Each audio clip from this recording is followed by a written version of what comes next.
Welcome to a special and emergency edition of Bridge to October. My name's Andrew D'Agostino. That's my co-host Cooper Smith, and we're here to talk about Rhys Hoskins, who signed a one-year minor league deal for $1.5 million. The Guardians have agreed on a minor league contract with the veteran first baseman Rhys Hoskins, pending a physical.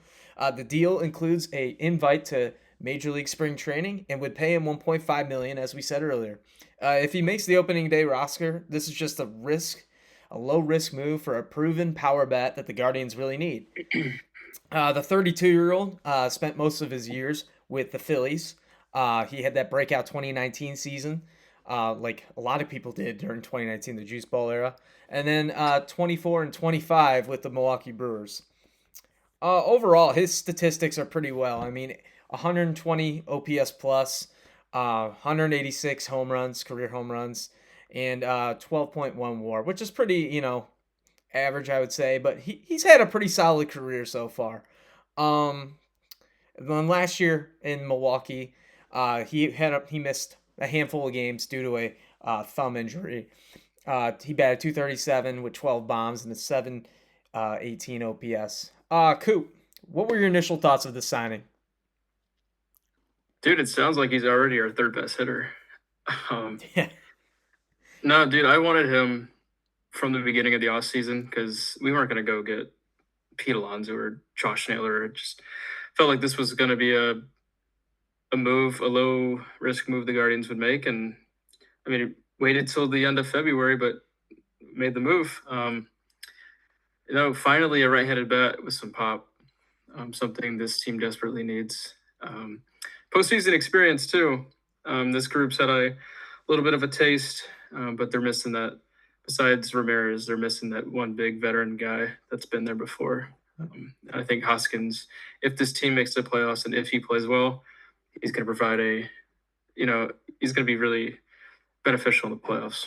Yeah, and let's not forget that in 2024 he hit 26 bombs too. Like so he's not that far off of having huge power production and being, a productive guy in the middle of the order, which the Guardians desperately need, especially from a Yeah, he right-handed was stick. battling injuries last year. He Yeah. hit Mm, 12 in 90 games. So, I yeah. mean, that would have been what, fourth on our team? Yeah, exactly. I mean, like So, he what Benzardo probably hit 27 last year. So, 27. I yeah. think Bo hit, I think Daniel Schneemann might have been fourth with 12. Yeah, because Bo Naylor had 14 last year. Yeah, you're Mm. right. Yeah, so I mean, he kind of slots in high in the team rankings, which doesn't really say a lot, but um, we need that power, we need that stick, and the only downside to Rhys Hoskins is his defense. He's not really a great defender, so we're gonna have a problem at first base with Kyle Manzardo and, and the Butcher and Rhys Hoskins at first base. Yeah, it's going to be pretty abysmal Yeah. defensively over there. But if they can combine for 40, 50 home runs, I don't care. I Yeah, really don't care. yeah, and that's what we desperately need. And those past few years when we played the Yankees in the postseason, what was the biggest issue? They outslugged us. They hit more home runs than us. Small ball can only get you so far, but when you're playing a team like the Yankees that have Aaron Judge, Giancarlo Stanton, and you have those runners in scoring position, you have to bring them in. And it seemed like we never did. So, Yeah, I felt like we always out hit them, but they always hit the long ball when it yeah, mattered the most. Yeah, this I'm not saying this is like the guy to push us over the edge, but it's definitely a guy that's going to help. Especially the Tigers just signed Framber Valdez, and they obviously got the best pitcher in the world, Derek Skubal. So, I mean, to have a competent right-handed bat finally that could put up a fight against those two, I love this. yeah. And especially, let's say, like one of the youngsters has a level up. Like maybe Gabriel Arias gets his head out of his butt and starts hitting for power and starts, taking the ball the other way and being a confident shortstop. Maybe, Stephen Kwan goes back to that 2024 season where he had that 14 home runs. Maybe he comes back and starts slugging again. Maybe Nolan Jones. He had that big day yesterday. Maybe he takes a level up. So, with so many youngsters that this front office has a high expectations for. Rhys Hoskins really fits in this on this team. He was desperately needed because we needed right-handed power, and like you said, with the Tigers having two top lefty starting pitchers in the game with Tarek Skubal and Framber Valdez, this is a guy that had a 900 OPS career OPS against left-handed pitching. 48 home runs against left-handed pitching, and his splits, they're, I mean, above league average is 790 against right-handed pitching. So he should be an everyday guy, don't you think? Yeah. Will he though? I don't know because we have so many young guys that just need looked at. We got a giant log jam we were discussing together earlier. I don't know. I don't know. Where do you think CJ Kafis plays? We were talking about this earlier. There's Yeah. so many unknowns with this team of, you know, everybody is playing a different position every day. We heard Stephen Vogt say that all the outfielders are not just going to play one position, and it seems like David Fry is going to go back to catching. So I assume that he might be taking on that first base role. It might be a three, guy position battle. But could he find himself in the minor leagues? Probably not, because I think he was pretty good for those 2 months that he was up here. He saw a lot of time. But that's a good question. I don't really have the answer to that because I don't think Yeah, anybody I has don't the know answer. either. And I don't think No. anybody has that. Mhm. Um, but yeah, and to go off that point of what we were talking about, him hitting well against lefties. This is a team last year that was 27th in Major League Baseball with a 648 OPS, and it feels like Coop, that's been an issue for this ball club for how many years? Even since like those really good Cleveland Indians teams with Probably Tito. since 2019, no? Yeah, 2018? yeah. Yeah. So I mean, how many of those no hitters were against left-handed pitching?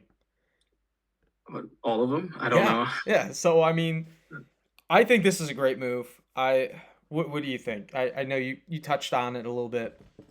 Yeah, good move. Low risk, high reward. Cheap. Mhm. Um, Wanted him since the off season, so I'm all for it and just made me more excited for some Guardians baseball. Yeah. And now we're going to talk about how he fills in this lineup. So we you Mhm. you made a little projected lineup of where you see Reese Hoskins at. We'll start off with right-handed pitching, and then we'll just compare ours. So, Yeah. all right. Now I know I said last episode that I don't know if Valera is going to make the team. Um, but in this, I'm just going to say he does. So versus right-handed pitching at Quan in center, DeLauder in right, Ramirez at third, Manzardo first, Hoskins at DH, Bo Naylor catching, George Valera in left, Gabriel Arias short, and Brian Rocchio at second. So I got Quan in center, Valera in left, Ramirez at third, obviously, and Zardo at first, batting fourth. DHing, I got Hoskins. I don't trust either of them. I don't know where to put either of them. They're both horrible at defense, so we're just gonna have Hoskins at DH. Mhm. Arias at short, DeLauder in right, Naylor at catcher, and then Rocchio at second. Pretty similar, I think. But Yeah, you have what Valera too? yeah, I have Valera too. I thought the way he played towards the end of last year when they put him in that 2 hole, Mm-hmm. when we saw the home run off of Casey Mize in the postseason, he could flip the script like that, especially if Stephen Kwanke had on base early. I just like Valera in that 2 hole. He provides that pop, and he Yeah, sees a lot of pitches too. he does. Hmm. So left-handed pitching now. Yeah.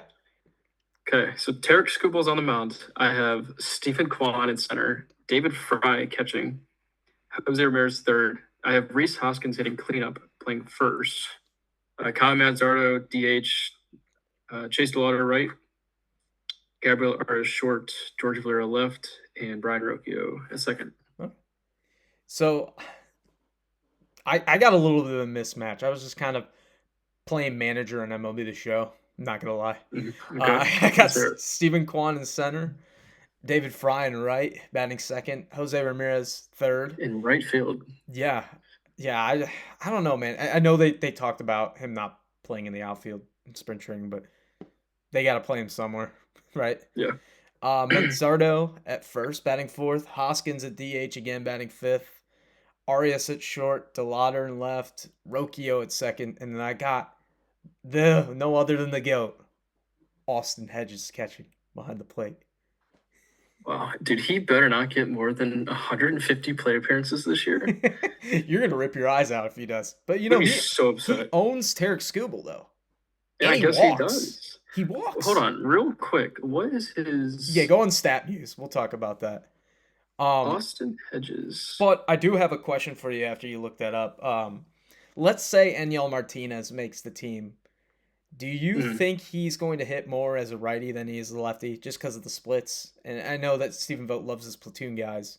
Could you see maybe uh, Stephen Kwan moving back to left and Eniel Martinez in center for, going against Scooble? yeah, I don't. I hope he just hits right-handed because he was terrible from the left side. Um, would he have like a 120 WRC plus from the right Yeah. and like 70 from the left? Yeah, it was pretty He elite just looks more stuff. comfortable hitting righty. So Yeah. I don't know why he just doesn't make the switch full time. I know he's only 23, so Yeah, he's got I think time, this is a but big year for Martinez too. yeah, big year for a lot of these guys. The development. They Yeah, talked about it all off season that how some of these young guys need to step up. So we'll see. But what you got for me, Coop? I guess he's only 4 for 17 with an RBI in 18 plate appearances. 235 average, but I mean, that's a better than his career average. walking 513 OPS. I like it. If he can get on base, Reese Hoskins can drive him in. Yeah, yeah, yeah, man. But I don't know. We were talking about it before the show. We don't really see Hedges being here that long if one of like Cooper Angle takes that level up. yeah, I think if Engel is here, or if Engel pans out even the slightest, I think Hedges is gone. I Yeah, think put him on the Phantom IL, dude, and just let him coach the rest of the year. yeah. I think he's too important to let Yeah, you go. can't just let him go and join another team. Yeah, But he's got to, I don't know. He probably wants to play. he does, and I know I've seen him shotgun his Red Bulls before games and you Mhm. know go crazy. I mean, I love the he's got a guy. World Series ring for a reason, I guess. I love the Love the man guy. though. He's got multiple holes in his bat. Yeah, yeah, yeah. But overall, so we like this move. What does this really impact the team offensively? Just overall, uh, let's say like we're facing the Tigers again in a 3-game series. Does this move really push us, closer? Because I feel like the Tigers, they didn't really make too many moves, but they're not Mhm. significantly better, in my I opinion. think the Tigers' offense is going to regress this year as well. I don't think Javier Baez is going to be an all-star again. No. Um, I think there's going to be a lot of 2-1 ball games against the Tigers, but I mean, adding Reese Hoskins definitely helps. I mean, would you rather watch Jonathan Rodriguez out there against Tarek Skubal? John Kenzie Noel? I know he homered off of him, but Yeah. and Oh, a blind squirrel finds a nut once in a while. yeah. That's true. Um, We also saw on Twitter today somebody compare J Rod to Nick Castellanos. So I don't know what to expect anymore. Maybe he turns into that Nick Castellanos. But no, I totally agree with you. I think Reese Hoskins balances up and lengthens this lineup. And mhm, like you said earlier, the Tigers they didn't make any offensive additions. You know, they wanted a level up from Trey Sweeney last year. That never happened. You're not going to expect Javi Baez to have the same consistency as you had, and I think Dylan Dingler gets better. I do think that Wencel Perez is a good ball player. That's just my opinion. I think he could, maybe level up, but what else do they really have offensively that scares you except for Riley Green and Kerry Carpenter? Torkelson kind of Torkelson. scares me. Yeah. Um, Dingler, Torkelson, Green, although we strike him out about 150 Well, he times. strikes out all the time, man. Um, and then who else have they got? Parker Meadows doesn't He's move just a me. good This is a defender. big year for Parker. Yeah. Um, He's kind of their glue guy because when he got back from injury, they started playing a lot better after that like little yeah, slide they had in the middle of the year. I don't know. They're pretty gritty. We're pretty gritty, so I Yeah, think it's gonna be a little. yeah. I do. Um, I do either really. I think this is going to be a tighter division race than people think it is, and I know I we. think the Royals are gonna be right there too. I think it might be pretty close about 1 or 2 weeks left in the season Yeah. between those three teams. I think Twins aren't going to be competing with Oh last place. God, yeah. Well, the I think the Twins. White Sox might actually be better. Yeah, and I like the Murakami signing that they have. Yeah, Um, I love the Austin Hayes signing. I'm a little jealous. yeah, I know we were talking about that. He would just think about it with Hoskins being in the lineup. Maybe Hayes isn't right. Again, look at that. We fixed the left-handed pitching. Hmm. The left struggles. We fixed Yeah, it. We would yeah. have Maybe fixed it. DeWater's fantastic too against lefties, Yeah, and he'd be right there yeah, with those two. yeah. Maybe Arias is going to hit 25 homers. A man can only dream, Coop. Yeah, Well, that yeah, will right. Well, that'll be all for our episode today. Tune in next time where we're going to be predicting our division winners, our World Series winners, and hell, maybe we'll do overs and unders for win totals. But if you haven't, like and subscribe to the channel. Link in the description below. There will be the Twitter handle and all that. So if get your news from us. And that's it, guys. Thanks for joining in, and have a good day.